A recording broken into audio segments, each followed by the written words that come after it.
Hello chaps, welcome to John Robson Guitar Tuition once again. As always, I do hope you're well. Another Harley Benton guitar to have a look at today. This is the TE-90QM. As you can see, it's sort of a semi-acoustic Telecaster type thing with P90 pickups. We'll have a look at the full spec of the guitar in just a moment.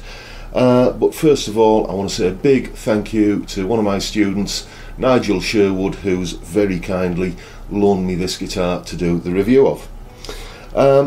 Just a word to the wise, this is not the same specification as the guitar you would get if you ordered one now.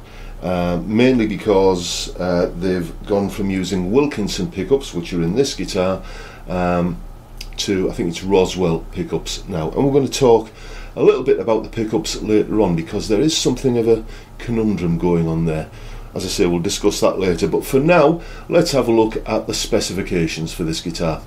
You get a bound chambered mahogany body with a bolt-on maple neck.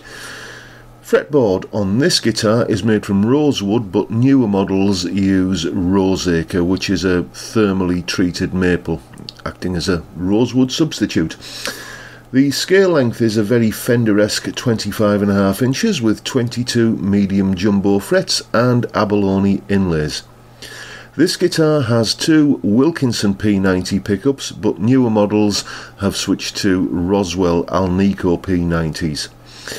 Controls consist of a master volume and tone and a three-way toggle switch, and the strings are anchored via a string-through hardtail bridge. So what does all that add up to in terms of sound? Well, let's find out, shall we?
And I think you'll agree, a perfectly credible set of sounds from this cheap and cheerful little Harley Benton. There are one or two negative issues, and we'll kind of come to those later, but on the whole it's a very positive story.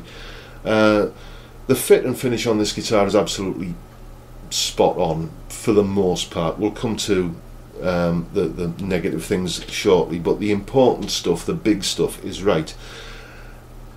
A more comfortable neck than this to play on you would be really pushed to find. It feels absolutely gorgeous. It's just, everything about it is just right, I guess. Action, low but not too low, just right. The nut is beautifully cut, the frets are magnificently finished, there is no fret sprout, none of those kind of sharp fret ends poking out the side of the fretboard. The frets themselves, beautifully finished, there is not a jot, not a scintilla, not a whiff of fret buzz or choking off or dead spots anywhere on this neck. It plays like a properly expensive guitar. The tuners, well, they do the job, you know, they get the guitar in tune and they keep it there, and they do so in a manner that feels smooth and positive. Gone are the days when tuning up a budget guitar felt like you were grinding a pepper mill. Volume and tone control do exactly what you'd expect them to do. The volume control doesn't tend to muddy up as you turn it down. You know, you can back it off a little bit to clean the sound up a little bit, and it doesn't tend to just sound like you've thrown an old army blanket over the amplifier. It retains the treble. Full marks to Harley Benton for putting through body stringing on this guitar. Other guitars in this price bracket will tend to have a top loader bridge, like the Squier Affinity Telecaster, for example. I don't want to get into the whole debate about top loading versus string through. Suffice to say that putting a top loader bridge on a guitar like this is the cheaper option. Harley Benton chose not to take the cheap option, so, you know, thumbs up from me on that. Yeah, it looks gorgeous, doesn't it? I mean, just doesn't it look a beautiful guitar? It looks nice. You've heard what it sounds like. It sounds really good. It plays nice. I mean, that's all the important stuff dealt with, really, isn't it? What else can we say about it? Well, let's talk about the negative issues, shall we? The black paint inside the F-holes could have been applied better. There are bald patches in there. Yes, I know, me talking about bald patches. Okay, let's say that there are kind of areas where the paintbrush didn't reach. What else? Yeah, if you look at the photograph here, you'll see that there's been some kind of mishap along the way on the sort of treble side of the fretboard at the top end of the neck. You know, you can't see it from a player's eye view, and I bet you can't see it now looking at the guitar face on, so it's not a big issue. The only slight kind of niggle that I have it is really the question of the pickups. This guitar doesn't come with Wilkinson pickups on it anymore anyway, so it's not an issue if you're going to be buying one new. These are Wilkinson pickups, and back when this guitar was shipped with Wilkinson pickups, they were described on Tommen's website as being Alnico P90s, Wilkinson Alnico P90s. Clearly, as you've heard, they are not Alnico pickups. These pickups have ceramic magnets in them. They've got that strident hotness that you expect from a ceramic magnet pickup, and they lack that kind of crystalline transparency that you would get from an Alnico pickup. It's, you know, it's raspberry jam and strawberry jam. You prefer one or you prefer the other. But, you know, why were Tommen describing them as Alnico pickups when they are ceramic magnet pickups? And just to make sure, I actually looked these pickups up on Wilkinson's website, and yes, they are listed there as having ceramic magnets. So, you know, Tommen need to kind of take a little bit of a look at their listings, I think, just to make sure that they're as accurate as they need to be, so they don't get caught out for false advertising. That aside, it is a very, very, very nice guitar, this. I would happily use it on a daily basis. It's a beautiful sounding instrument, and it plays like a dream.